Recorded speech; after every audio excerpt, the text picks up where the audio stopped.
Alors mon secrétariat d'État, je le résume parce qu'il est un peu long, c'est l'économie de proximité. L'économie de proximité dans ces territoires qui permettent bien sûr de créer de l'activité économique, mais qui permettent au-delà de créer du lien social, de faire que nos territoires ruraux puissent continuer à proposer de l'emploi, proposer bien sûr des commerces, des services, en fait à savoir créer ce vivre ensemble qui est indispensable.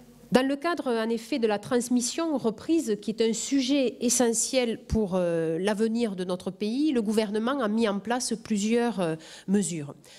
Cela est essentiel, comme je le disais, parce que nous avons quand même 26 000 emplois qui, tous les ans, sont supprimés faute de repreneurs, alors que les entreprises sont viables. Nous avons mis en place donc plusieurs dispositifs pour soutenir les entreprises, et les réseaux consulaires le savent, aussi bien la Chambre des métiers que la Chambre de commerce. Ils connaissent cette implication que nous avons voulu, que nous avons décidé avec le crédit d'impôt compétitivité emploi, c'est-à-dire donner un crédit d'impôt basé sur la masse salariale qui a correspondu pour l'année 2013 à 4% et pour l'année 2014 qui correspond à 6%. C'est une nécessité de pouvoir soutenir l'emploi dans un contexte de difficultés économiques, et c'est une modalité qui est simple. Il y a eu beaucoup d'inquiétudes, beaucoup d'appréhension, mais maintenant que les premiers chèques ont été versés depuis le mois de mai, il y a une appropriation, et je tiens bien entendu à le répéter, il y a un engagement jusqu'en 2017, et à partir de 2017, ce sera une transformation en allègement de charges. Donc c'est un dispositif pérenne, mais c'est également aussi le pacte de responsabilité qui est prévu sur plusieurs années. Mais dès le 1er janvier 2015, une suppression de cotisations patronales pour les emplois autour du SMIC, et jusqu'à 1,6 fois le SMIC, mais aussi un allègement de charges très significatif pour les indépendants. Nous avons aussi décidé dès 2015 de supprimer la C3S, qui est un impôt, mais prioritairement sur les TPE et les PME. Parce qu'au gouvernement, nous sommes convaincus que ce sont les TPE et les PME qui sont créatrices d'emplois, qui vont pouvoir permettre de se relever économiquement, et qu'il y a aussi la nécessité d'aider toutes les initiatives de nos territoires. Nous sommes dans un modèle qui permet de valoriser toutes les initiatives qui viennent du terrain, et c'est un des objectifs aussi de l'économie sociale et solidaire. Nous avons pu voir que dans le cadre de la reprise, souvent les salariés sont moteurs, et c'est le principe que nous avons aussi voulu mettre en place avec les scopes d'amorçage. Ce sont pour des structures en général qui sont plus grandes, où les salariés donc peuvent devenir en fait les actionnaires majoritaires, même si au début ils n'ont pas la majorité dans le capital. On a mis en place un dispositif où il y a un porteur qui permet de faciliter cette transition, mais c'est cela aussi, avoir la possibilité quand on est salarié de reprendre son entreprise. Nous avons aussi mis en place le droit d'information préalable qui pose beaucoup de questions aux certaines organisations professionnelles, mais il faut rappeler que de travailler dans une entreprise, cela a été démontré, de travailler en concertation avec ses salariés, c'est une chance, c'est une richesse, ce n'est pas un frein. Donc il est nécessaire d'avoir un dialogue social qui soit transparent, qui soit fluide, pour permettre à chacun de trouver sa place et pour permettre à chacun aussi de pouvoir donner le meilleur de soi-même. L'apprentissage, là aussi, dispositif prioritaire dans la politique gouvernementale. Il a été bien sûr annoncé que pour toute embauche d'apprentis dans les entreprises de moins de 11 salariés, c'est une prime de 2 000 €. Et pour les entreprises entre 11 salariés et 250, c'est 1 000 € à chaque embauche.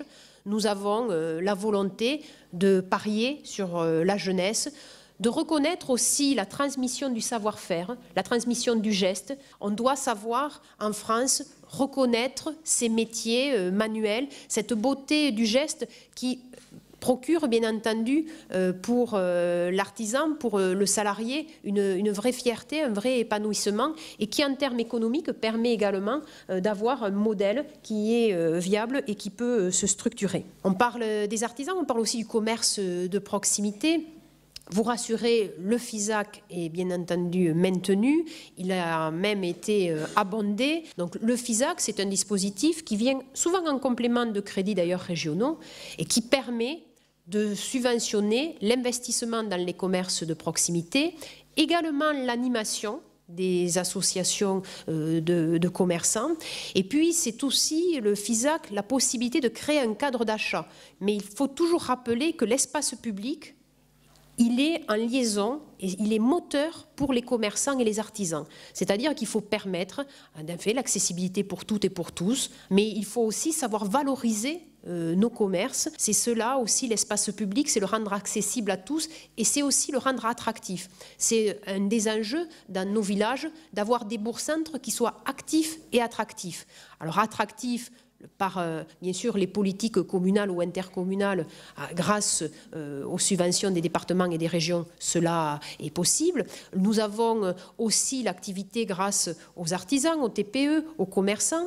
Nous avons aussi la nécessité d'avoir une politique sur le logement en centre-bourg, parce que souvent, dans nos villages, les centres-bourgs se sont un peu dépeuplés et il est nécessaire d'avoir des politiques de reconquête de centre-bourg.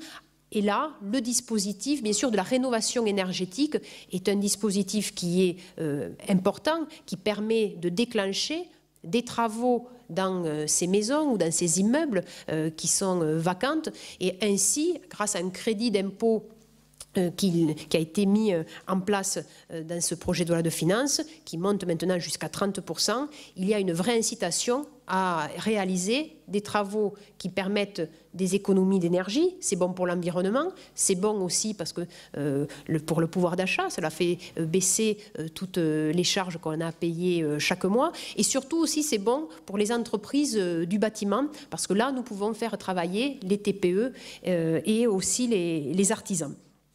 Voilà une politique de soutien de nos territoires ruraux, de soutien de notre économie de proximité. Alors oui, Monsieur le Président du Conseil général, bien sûr qu'il y aura le chef de file en matière de développement économique, ce seront les régions, ces grandes régions qui auront, et je défends ces grandes régions, qui auront cette potentialité d'avoir des territoires assez élargis pour mener de véritables politiques de développement économique au niveau européen, de véritables politiques au niveau de l'enseignement supérieur, de la recherche, mais qui dit chef de file ne veut pas dire une exclusivité. C'est-à-dire qu'il est nécessaire d'avoir des relais sur les territoires. Et d'ailleurs, le Premier ministre, lors du congrès de l'ADF à Pau, a expliqué qu'il y avait bien ce souci d'avoir une complémentarité, d'avoir aussi une proximité. Là, nous sommes donc sur la grande région Aquitaine, Poitou-Charentes, Limousin. Il est nécessaire qu'il y ait un niveau départemental pour, en particulier, sur l'action sociale, sur aussi les politiques d'aménagement du territoire, qu'il y ait ce niveau-là qui soit un relais efficace et aussi un relais de mutualisation.